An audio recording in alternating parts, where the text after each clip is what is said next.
When I came back to my childhood town after 8 years, the air felt different. Not colder, not warmer, just heavier, as if the streets were holding their breath, waiting to ask me something. The bus stopped near the old market, where the tea stalls still steamed, where men still argued over cricket scores, where shopkeepers still called out to strangers like they were family.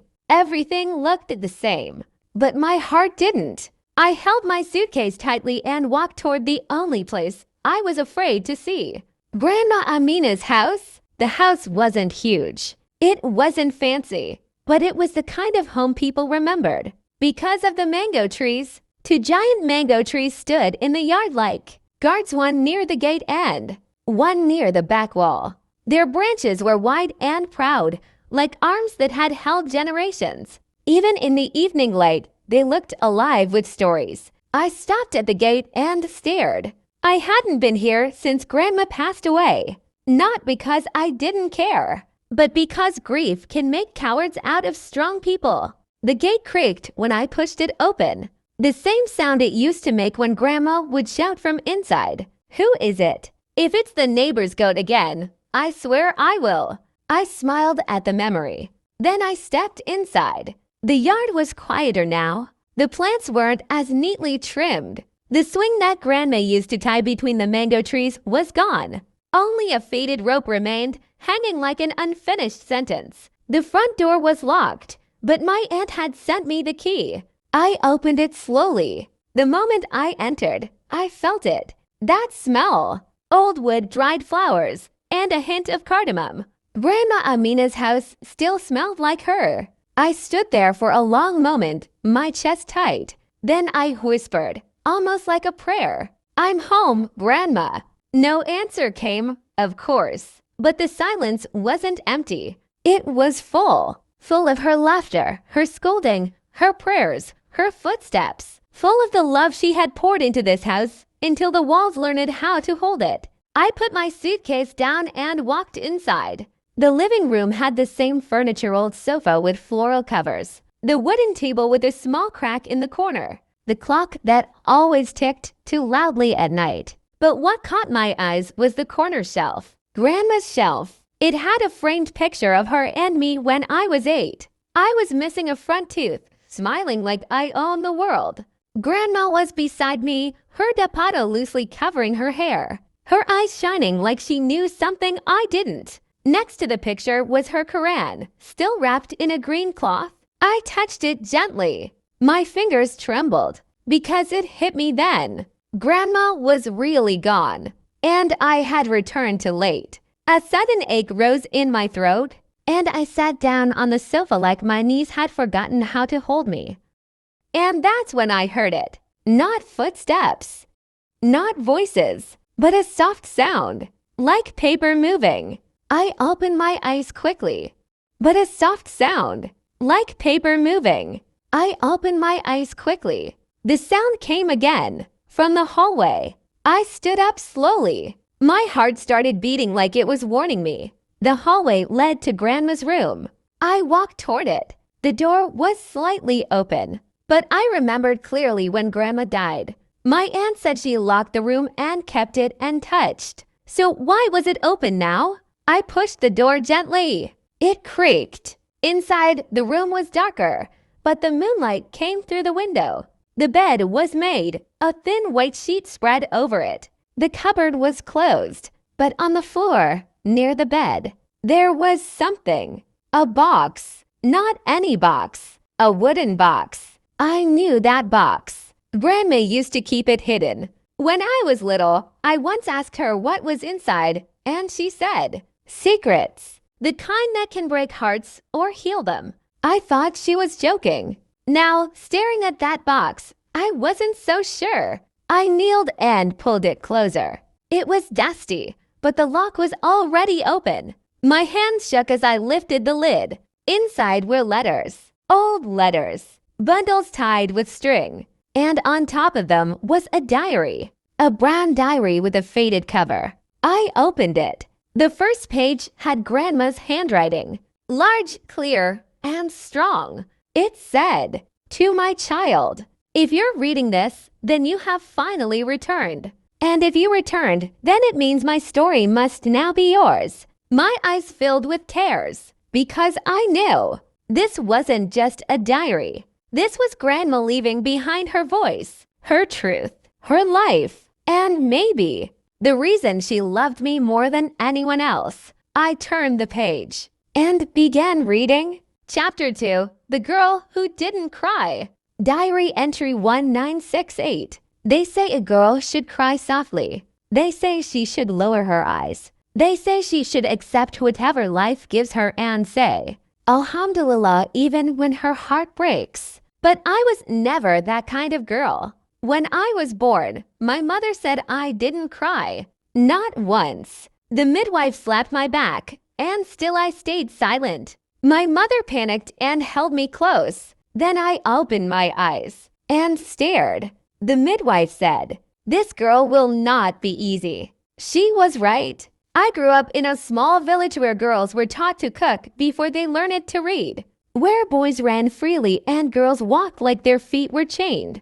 But my father looked at me like I was a son. He taught me how to count money. He taught me how to read Urdu newspapers. He taught me how to speak confidently. He used to say, "Amina, if Allah gave you a brain, then use it.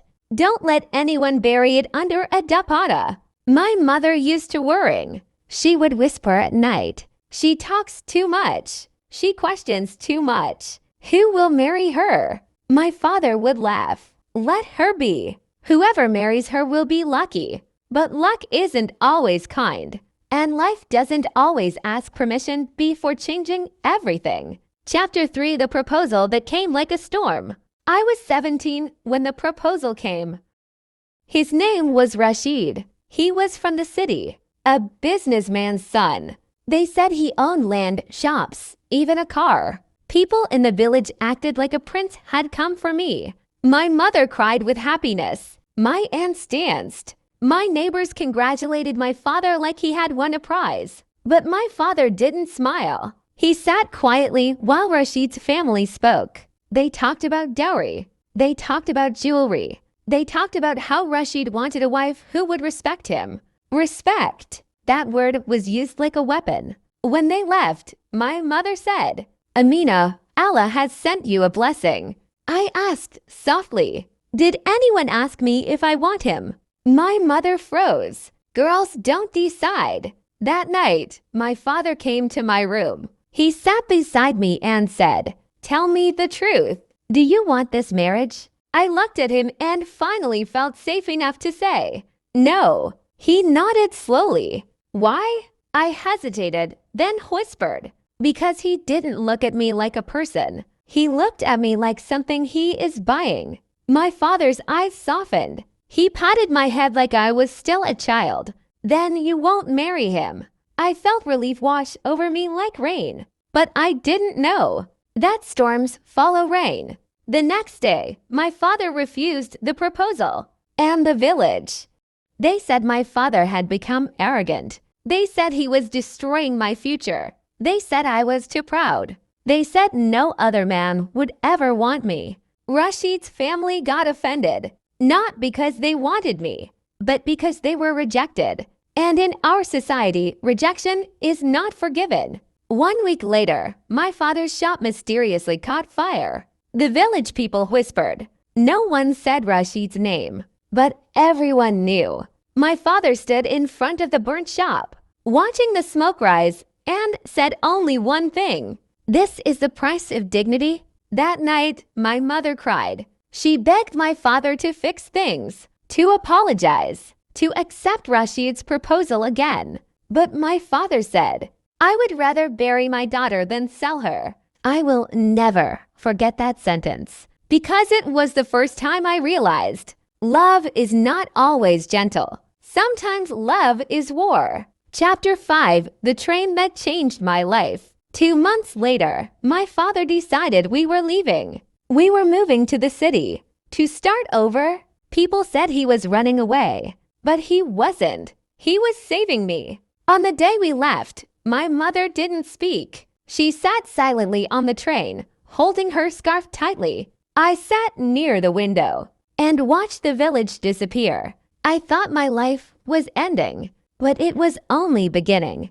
In the city, my father rented a small house. He found work, and he enrolled me in school, a real school. I was older than most girls there, but I didn't care, because for the first time, I felt like my life belonged to me. Then one day, I met Yusuf. He was a teacher, young, kind, and the first man who spoke to me like I was equal. He said, "You have sharp eyes, like you're always searching for answers." I replied, "Maybe because no one gives them to me." He smiled, and that smile, it was the beginning of everything. Chapter 6, A Love That Was Not Allowed. Yusuf started teaching me English. After class, he would lend me books. He would ask me questions about history, politics, poetry. He treated my thoughts like they mattered. And slowly, I started feeling something I had never felt before. Not fear, not pressure, but hope. One day, while giving me a book, his fingers touched mine accidentally. I felt electricity. He looked away quickly, respectful, but his ears turned red. And I knew he felt it too. Weeks later, he came to my father. He asked for my hand. My father was shocked. Not because Yusuf was a bad man, but because society doesn't forgive girls who have too much education. My mother immediately said no. Teachers are poor people. But my father didn't respond quickly. He asked Yusuf one question. "Will you let my daughter keep learning?" Yusuf answered without hesitation. "Yes, if she wants to study, I will support her. If she wants to work, I will stand beside her. If she wants to dream, I will protect her dreams."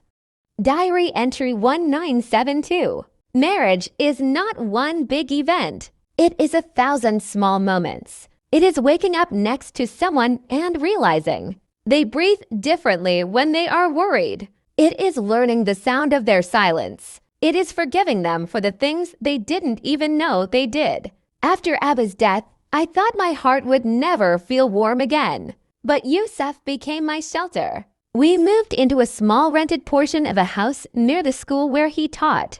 It had 2 rooms, a tiny kitchen, and a courtyard that was so small I could touch both walls if I stretched my arms. But I loved it because it was ours. Every morning, Yusuf would leave early, and before stepping out, he would say, "Amina, today I'll bring you something." Sometimes it was fruit. Sometimes it was a book. Sometimes it was just a wildflower he picked from the roadside. And every time he gave me something, I felt like Allah was telling me, "You suffered, but you will not be empty forever." I began stitching clothes for neighbors to help with money. I wasn't ashamed. I had watched my father work with pride. Work never embarrassed me. Poverty did not scare me. Only helplessness did. At night, I studied.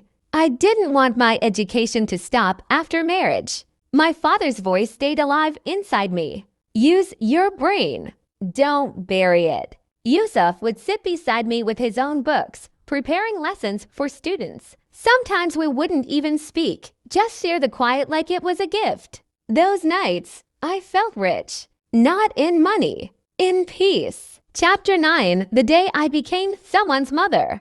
Diary entry 1974. I still remember the day I realized I was pregnant. I was washing clothes in the courtyard when suddenly my stomach twisted. Not pain, just a strange turning, like something inside me was making space. I sat down, breathing hard. Then I looked at my hands. They were shaking. I didn't tell Yusuf that day. I waited until night. When he came home, he looked tired. His shirt had chalk dust on it. His eyes looked like he had carried the world on his shoulders. So I made tea and waited until he smiled. Then I placed his cup down and whispered, "Yusuf, we are going to have a baby." At first, he didn't understand. Then his eyes widened. His lips parted slightly like he wanted to speak but forgot how.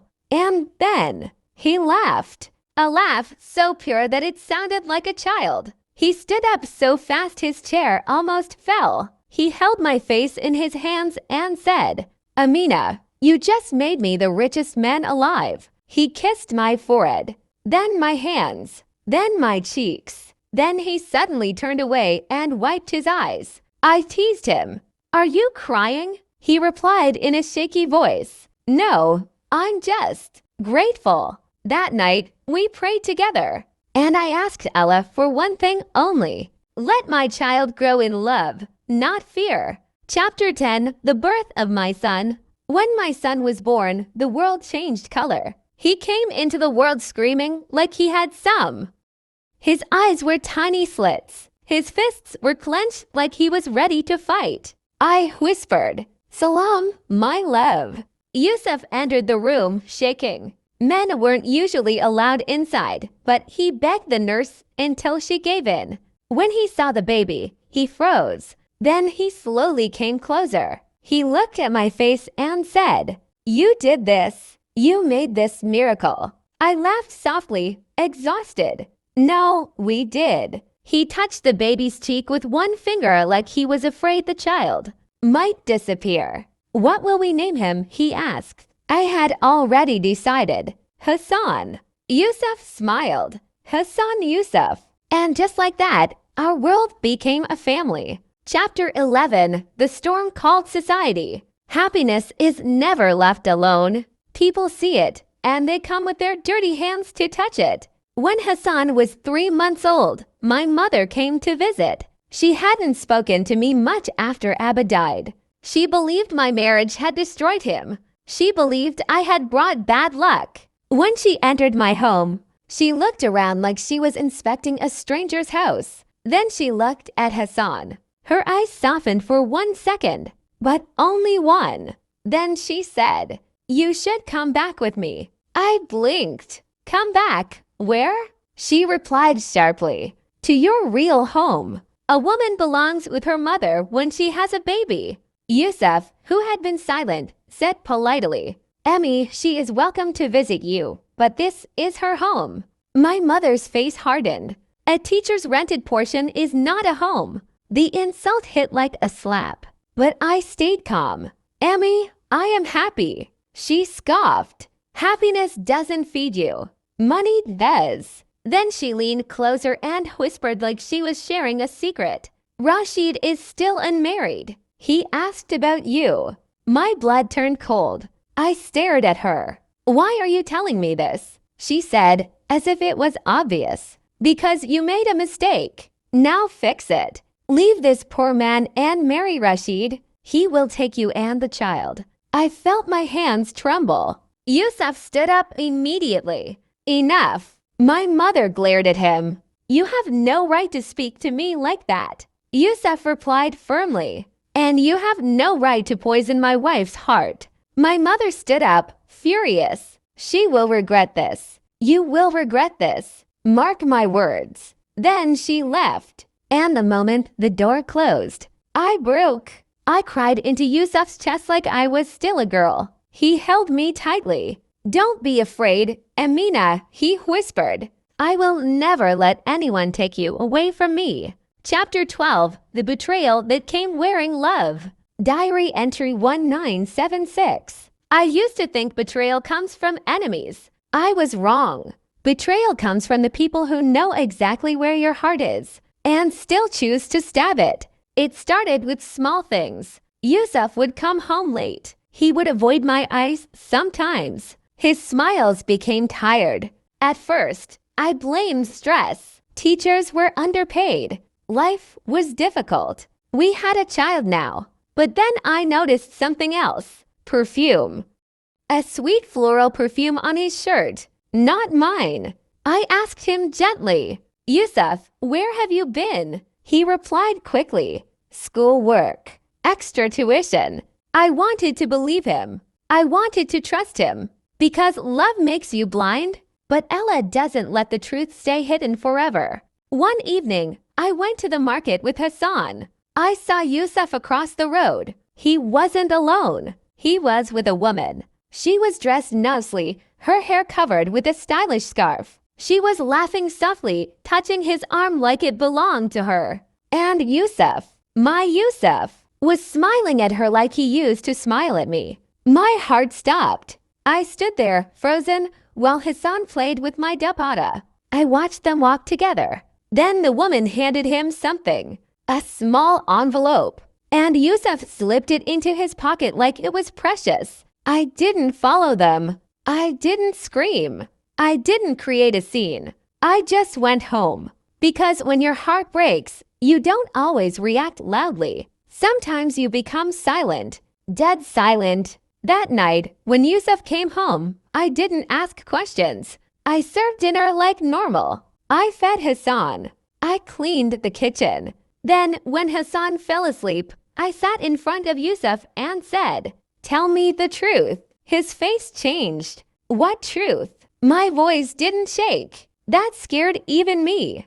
Who is she? His eyes widened. He tried to act confused. Amina. I cut him off. Don't lie. I saw you. Silence. Long. Heavy. Then he whispered, "Her name is Sarah." My stomach twisted. Who is she to you? He swallowed. She is a widow. She asked me for help. She has no one. I stared. So you help her with perfume and laughter? He flinched like I slapped him. It's not like that. I asked the question that felt like swallowing glass. Do you love her? He didn't answer. And that was the answer. Chapter 13, A Woman's Choice. I didn't sleep that night. I sat near Hassan's bed, watching his tiny chest rise and fall. He looked so peaceful, so unaware. And I realized, if I stayed in this marriage, my son would grow up watching his mother get disrespected. If I left, my son would grow up without a father. Both choices felt like punishment. In the morning, I prayed. I asked Allah to guide me. Then I made a decision. When Yusuf came home, I said, "You will not bring another woman into my home." He looked relieved. "Amina, I swear, I will end it." But I wasn't finished. "And you will not meet her again." His face tightened. "She needs help." I replied, "Then let her family help her. Or let society help her. Not my husband." He got angry. "You are being cruel." I stood up. "No, I am being a wife who refuses to be humiliated." He stared at me. Then he said something that changed everything. "Maybe I should marry her. Islam allows it." My body went cold. I felt like someone had poured ice inside my veins. I whispered, "So that's what this is." He tried to justify it. Diary entry 1977. When a woman returns to her parents' village after leaving her husband, people don't ask what happened.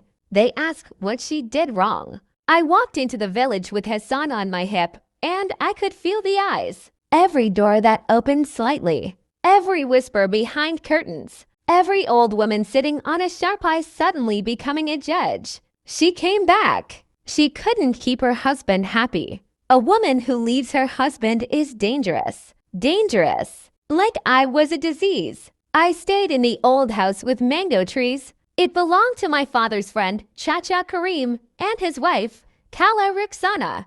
They treated me like their own daughter. But kindness doesn't silence society. One evening, I went to the water pump with other women. I stood in line quietly, my scarf pulled over my head, Hassan holding my finger. A woman named Nazima known for her sharp tongue looked at me and said loudly, "So, Amina, how does it feel to come back like a rejected item?" Some women laughed softly. My cheeks burned, but I didn't look away. I stared at her and said calmly, "It feels like freedom." The laughter stopped. She blinked. "Freedom? You call this freedom? You have no husband." I replied, "A husband who breaks your dignity is not a husband. He's a chain." Silence. Then another woman muttered, "Too much education spoils women." I smiled slightly. Yes, it spoils us. Against injustice. I filled my bucket and walked away. My legs were shaking. Not from fear, from anger. But I didn't cry. Not anymore. I had cried enough in my life. Now I was ready to build. Chapter 16. The letter that came like a threat. 2 weeks later, a letter arrived. The handwriting was familiar. Yusuf. I stared at the envelope for a long time before opening it. Inside was a short message. Amina, come back. People are talking. You are ruining my respect. If you don't return, I will take Hassan. My hands went cold. I read it again and again. Then I laughed. Not because it was funny, but because it was unbelievable. This man betrayed me, and now he was worried about his respect. And he wanted to take my child. I crumpled the letter. But that night, fear visited me like an unwanted guest. Because in our society, a woman's voice is weak in front of a man's claim. A man can walk into a court and say, "That child is mine," and everyone will nod. No one will ask who raised the child, who fed him, who stayed awake when he had fever, who held him when he cried. I couldn't let that happen. I looked at Hassan sleeping beside me. His tiny face was peaceful. I touched his hair and whispered, "No one will take you away from me, not even your father." That night, I made another decision. I would not remain helpless. I would not live depending on anyone. I would earn, and I would fight. Chapter 17. The woman who started sewing again.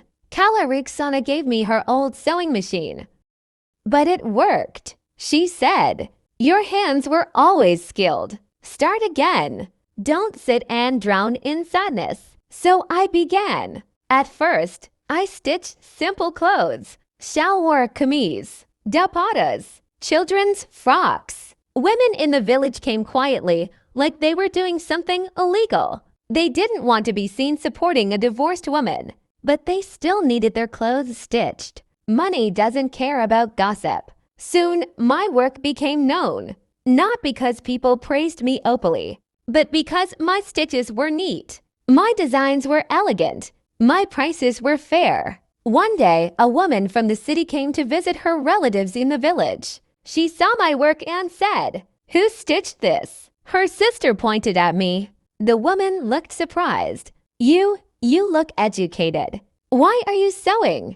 I replied, "Because my education gave me pride, not laziness." She smiled, and then she said something that changed my life. "Come to the city. Stitch for my boutique. I'll pay you properly." I froze. The city. The place where I had loved and been betrayed.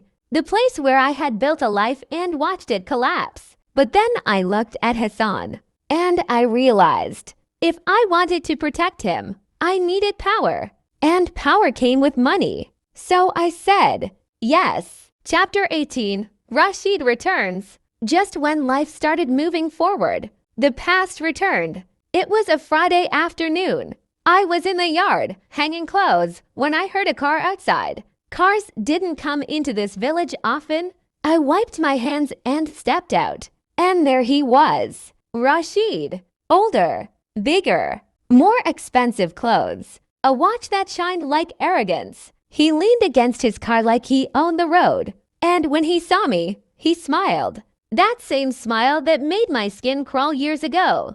"Amina," he said, as if saying my name was a right. I didn't respond. I stood still, holding the end of my dupatta tightly. He walked closer. "I heard you left your husband." I stared at him. "Who told you?" He shrugged. "News travels, especially news about women." Then he looked at Hassan playing in the yard. His eyes narrowed. "So this is your son." I stepped in front of Hassan like a shield. "Why are you here?" Rashid sighed dramatically. "To offer you what you rejected." My stomach turned. "I'm not interested." He smiled wider. "Don't be foolish. You are alone. Society will eat you alive. Your son will grow up with shame. Come with me. I will give you a good life." I looked him straight in the eye. "You don't want to give me a good life. You want to own me?" His face tightened. "At least I'm offering respect." I laughed bitterly. He promised to protect me. But after that, something changed in him. He became distant, cold. Then when I became pregnant, He smiled. He accepted the child. But I always wondered, did he accept Hassan out of love or out of obligation? And now he wants to take Hassan away. A child who is not even his blood. A child he wants only to punish me. If the court finds out the truth, they may declare Hassan illegitimate. They may call me a sinner. They may take him away from me forever. So I must protect this secret, even if it burns me from inside. Because a mother's love is stronger than society's cruelty. Chapter 21, The Court Day. The day of court arrived like a nightmare. I wore a plain white outfit, no jewelry, no makeup. I wanted to look like what society called respectable. Yusuf came with his brother and a lawyer. He didn't look at me, not once. Hassan clung to my dapada, confused by the crowd. Inside the courtroom, the judge looked tired. He listened to both sides. Yusuf's lawyer said, "The mother is unstable. She left the husband without reason. She is living alone. This environment is not good for the child." I felt like screaming, but I stayed quiet. Then my turn came. My lawyer and old man Chacha Karim arranged stood up and said, "This woman left her husband because he betrayed her.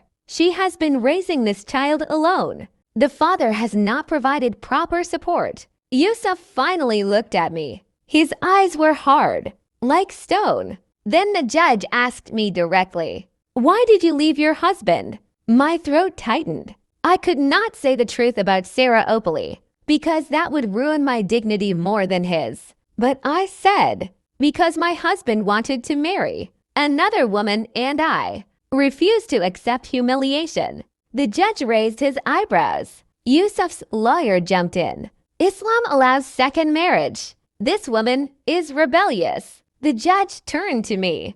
"Do you have proof of his betrayal?" My hands trembled. Proof? How do you prove broken trust? How do you prove late nights? Perfume? Lies? Then suddenly, Yusuf spoke. His voice was low. "I only want my son." I stood up without permission. My voice shook with rage. "You didn't want him when he had fever. You didn't want him when he cried at night. You didn't want him when I begged you to choose your family. Now you want him because your ego is hurt." The judge banged the gavel. "Order." I sat down, breathing hard. The judge looked at me. Then he said, "The child will remain with the mother for now. The father may visit.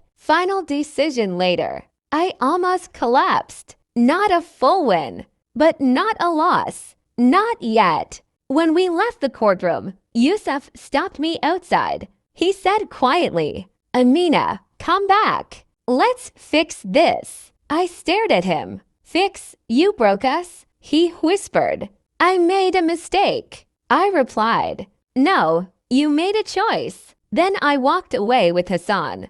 And I knew my war wasn't over. Diary entry 1978. A woman's life changes the day she realizes she is not waiting for anyone anymore. Not waiting for a husband to come home and choose her. Not waiting for relatives to accept her. Not waiting for society to stop talking. That day, she becomes dangerous. Not dangerous in the way men fear. Dangerous in the way chains fear fire. After the court hearing, I returned to the mango tree house with Hassan and started working harder than ever.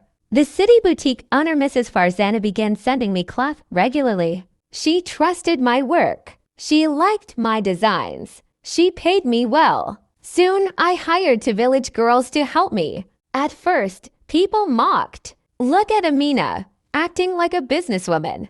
But then they saw the money. And money makes people respectful faster than morals ever do. I turned one room into a small stitching center. Women came secretly to learn sewing. I taught them without charging much. Because I knew, when women earn, they breathe differently.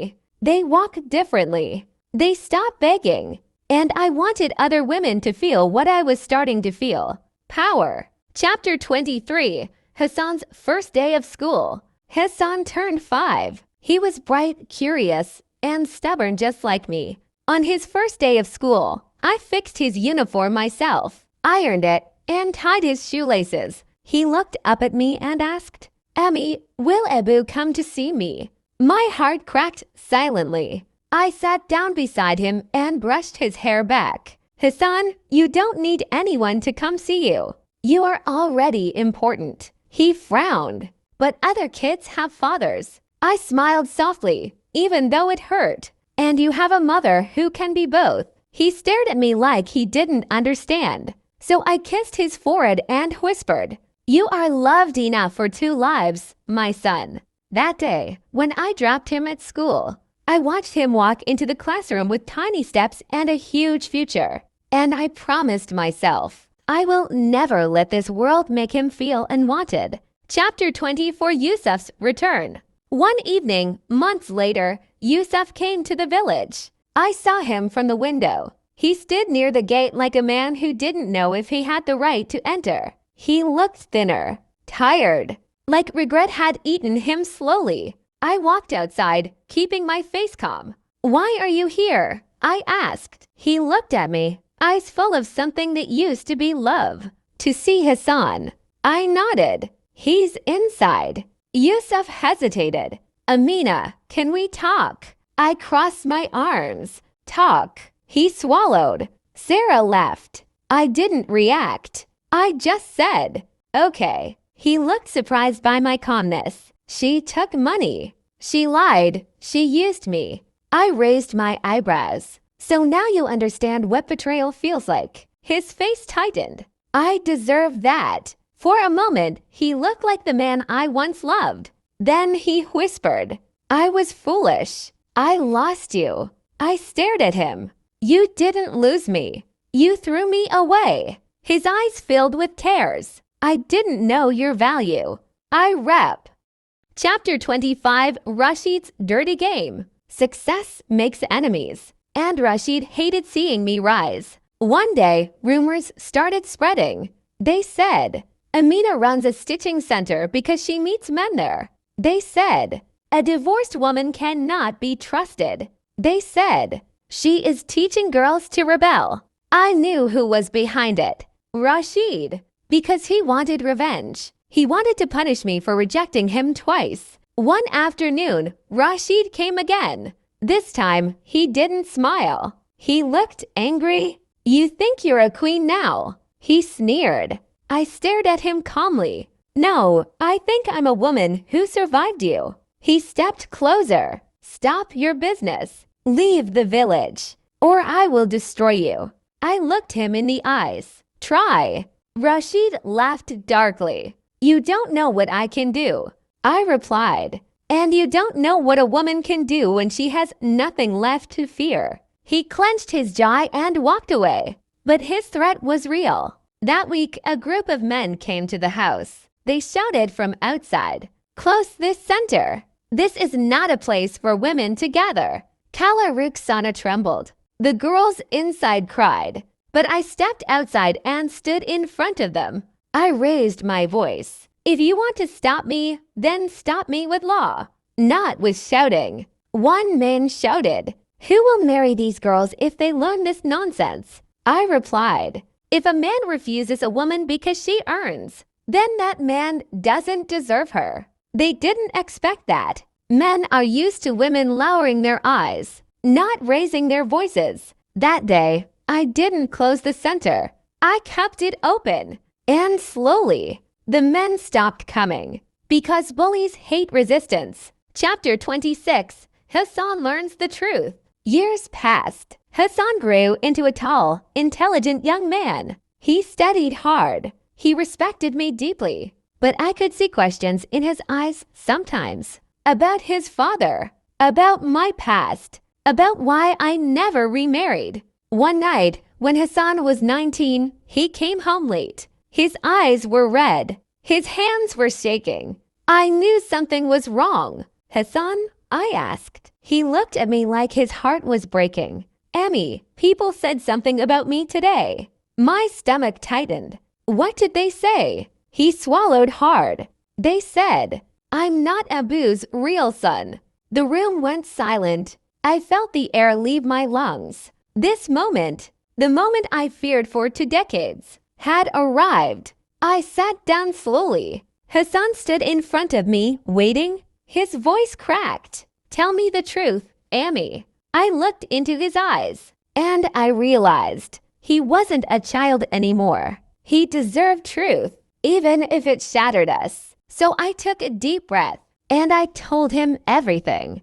Not all details, but enough. I told him about the attack, about how Yusuf accepted him, about how society would have destroyed us if they knew. When I finished, Hassan's face was pale. He sat down slowly like his legs had given up. For a long time, he didn't speak. Then he whispered, "So, who am?" The mango trees witnessed goodbye. A few days later, Hassan went to meet Yusuf. I didn't stop him, because a man must face his own history. When Hassan returned, he looked calmer. He sat beside me under the mango trees, the same mango trees that had watched my childhood, my heartbreak, my struggle, my growth. Hassan said softly, "Ami, Abu cried." I stayed silent. He continued. He said he always knew, but he still loved me. I nodded slowly. Yusuf is weak, but he isn't evil. Hassan looked at me. "Ami, you could have left me. You could have given me away. You could have ended your life, but you stayed. You fought. Why?" I smiled through tears. Because when Allah gives you a child, He gives you a responsibility. And because your grandfather taught me dignity. Hassan held my hand and kissed it. "You are my real hero." That sentence, that one sentence, healed something in me that I didn't know was still bleeding. Chapter 28, Grandma Amina's Last Gift. Diary entry 205. I am old now. My hands shake sometimes. My knees hurt. But my heart is finally at peace. Hassan is married. He has children. And when his daughter laughs, I hear my own childhood. When his son runs under the mango trees, I see my father smiling somewhere in heaven. I have lived a life full of storms, but I did not drown. I built a home out of pain. I built strength out of betrayal. And I built love out of loneliness. If anyone reads this diary, I want them to remember one thing. A woman is not weak because she cries. A woman is not broken because she is abandoned. A woman is not finished because society points fingers. A woman is a mango tree. She grows slowly, quietly, but when she becomes strong, she feeds generations. Chapter 29. Back to the present you're reading this. I stopped reading. My hands were trembling. Tears blurred my vision. I looked around Grandma Amina's room. I could almost see her sitting there, stitching quietly, humming softly, her eyes full of stories. I held the diary close to my chest and whispered, "Grandma, you were not just strong. You were a whole universe." Outside, the mango trees moved in the wind. And for the first time since I returned, I didn't feel only grief. I felt pride. Because her story wasn't just her story. It was a legacy. And I realized, Grandma didn't leave behind money. She left behind something bigger, courage. I walked outside and stood under the mango trees. The moonlight fell on the leaves like silver. I touched the trunk gently, and I promised, "Grandma, I will carry your strength forward. I will not be afraid. I will not be small. I will live like you taught us." The wind blew softly. A mango fell near my feet again. I smiled through tears because it felt like her answer.